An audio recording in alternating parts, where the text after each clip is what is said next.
from playing with his son at the PNC Championship despite awful foot injuries, Is it gonna cut? Oh. to rumors about his retirement plans. Will Tiger Woods play with his son Charlie Woods before kissing golf goodbye? Well, I don't think you know this, but he already has. I mean, not in the typical sense. Of course, Charlie is still a kid, and he has many years ahead of himself before he can even think of going pro. But that doesn't mean he can't share in the pro fun with his dad. After all, he is the GOAT's son, and what better place to show your young son the ropes than the annual PNC Championship? Golfers from all around the world come there with their family members and have tons of fun.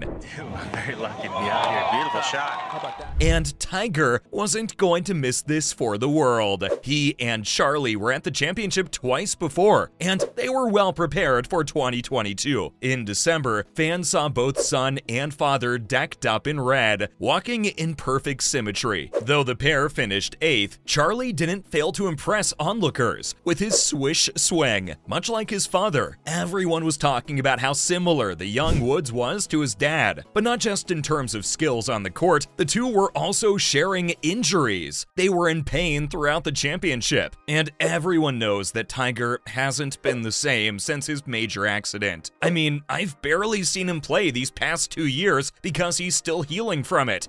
Want to hit it out of the fluffy grass, so it's gonna. And I don't just mean mentally. Woods is struggling with plantar fasciitis, which makes walking incredibly difficult for him. And I'm sure you all know just how crucial walking is in a game such as golf. Because of this, Tiger had to withdraw or cancel many major events in the past season. In fact, the PNC Championship was only his second outing since the tragic experience at British Open in July. The 46-year-old even had to withdraw from the Hero World Challenge, even though he was hosting it. This time, though, he wasn't the only one struggling. His son also admitted to facing an ankle injury. Charlie rolled his ankle during a practice round and was in much pain. Both team players were injured, and they still managed to land 8th? That's crazy good. I mean, just imagine the kind of stuff they do if they were okay. They would have definitely won this one. But that doesn't matter. Woods was there to have fun with his young boy, whether that meant winning or not. And Charlie may not have been at his best that day, but he is an excellent player, and I have no doubts about him hitting pro when the time comes. Tiger has admired Charlie's abilities time and again, and no, not just because he's his son. In fact, he has strictly advised his son to not copy his swing. Instead, he wants the 13-year-old to look at Rory McIlroy. Speaking on live television in December, Woods said, "Have you ever seen Rory off balance on a shot? No, not ever. You can swing as hard as you want on a shot, but you need to have balance." And looks like Charlie is taking close notes. I mean, he's just a kid, and his swing speed is already 117 miles per hour. That's greater than the PGA Tour average. Yep, you heard me. This 13-year-old boy swings better than most professionals on the PGA Tour. Let that sink in. He can even beat Tiger at times. The Tiger Woods, the actual king of golf. Tiger said that his son outdrove him by a yard at Medalist Golf Club in Florida. If this kid can outdrive a 15-time major champion who holds several records in golf, he could very likely replace the said champion as the next GOAT. And who better to replace Tiger than his own son? Except, will Woods even be there when Charlie's pro time comes? Yeah, they've played together, but they haven't really competed against each other, and they probably won't get a proper opportunity until Charlie goes pro. Then we can really see who's the better Woods. The only question that remains is, will Tiger still be around for it? No one wants to admit it. Believe me, I don't either. But Tiger's retirement always lingers at the back of our minds. Everyone was half expecting it 2 years ago when the car accident happened, but Woods managed to prove everyone wrong, even medical experts, as he made his his way to the 2022 Masters. He showed everyone that, despite everything working against him, he wasn't finished with his career. Not by far. Unfortunately, he could only do so much. His tragic exit at St. Andrews made everyone doubt his future. And the fact that he barely played any competitive golf event since then only strengthened everyone's worst fears. I hate to say this, but everyone knows that Tiger is well past his prime, and Woods may make it look easy, but plantar fasciitis is a very serious health condition. How long can he hold up? How many more events can he commit to? How many years does golf have in his life now? Well, if you ask him, he's still pretty optimistic about it. Tiger doesn't want to say goodbye just yet. He's been asked the question multiple times now, and he has always replied with a flat no. He's not even considering it. Quitting isn't an option in Woods' book. He knows that he's not able to play as much as he used to. Of course, he hates that as well, but that's just his reality. He can play less, but that doesn't mean he wants to retire. Even if playing is excruciatingly painful for him these days, he's got to have some major motivating factors for this. I mean, of course, he loves golf, but there's got to be something else too, right? Something like, I want to play competitive golf with my son. How long would he have to wait for that though? Well, I did some digging to see when exactly Charlie can begin to play for the PGA Tour, and whether Tiger could possibly be around by then. It goes without saying that you've got to win amateur events and have a great track record before going professional, and it is only after you go pro that you can even think of getting a tour card. Tiger knows that much. He played practically all amateur golf events before going pro. This man started getting TV recognition for playing golf as a toddler. Judging by those standards, 13-year-old Charlie doesn't have all the events needed to create a good portfolio. Not by far. Sure, the kid has played a couple of PNC championships and junior golf tournaments, but he's still got a long way to go, and that'll likely take him till he's 16 or 17. Not to mention, he won't graduate until 2027, and that's just high school. What if, unlike his dad, he wants a college degree too? Tiger cut his time and skipped college, but it's likely that Charlie won't want to, right? And in that case, I think fans won't be seeing Charlie on the tour until the next decade, which is a long time away. And Tiger may not be retiring right now, but one thing's clear, he's not going to be playing till 2030. Say Charlie skips college and starts pro in 2027. Even expecting Tiger to commit till 2027 is asking for a lot. As I said, plantar fasciitis is no joke. The man's obviously going to give it his all, but it's time to be realistic here. Woods even said that he most probably won't be around for the next Open at St. Andrews, which would likely take place in the next 5 to 8 years. So, unfortunately for both father and son, it looks like Tiger's dream of playing competitive golf with his son will only be a dream. There you have it. Those were my thoughts on whether Tiger Woods will play with his son Charlie before retiring.